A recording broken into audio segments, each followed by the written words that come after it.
namin ang payong ng mga masuswerteng makakausap at matatanong namin sa araw na to. Kaya samahan mo ako.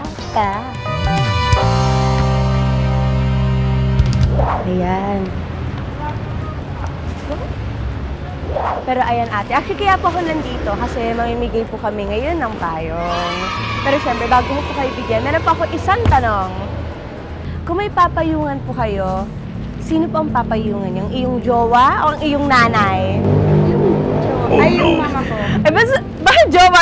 Yung mama Ay, na nanay mo. Bigla mo naisip na parang hindi siya masyado worth. Nanay na.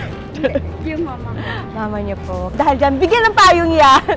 Kung may papayungan ka gamit yung payong na to, sinong pipiliin mo? Ang boyfriend mo or ang nanay mo? My mom, because I don't have a boyfriend. We love a girl who loves studying. Who is studying first. So, ayan. So, dahil dyan, ayan, papayungan mo ang nanay mo gamit ang bago mong umbrella.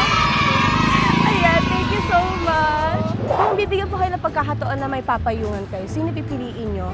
Yung jowa mo or ang nanay mo? Yung nanay ko. Ay, bakit naman po? Huwag sa pinag-isipan mo na onte, bakit pang iyong inay? Minsan na lang mabubuhay ang ang magulang.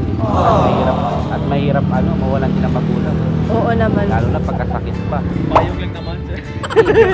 Pagka naulan po, di ba? Dahil po dyan, kayo po ang aking nagpili na bigyan po ng umbrella. Maraming salamat po.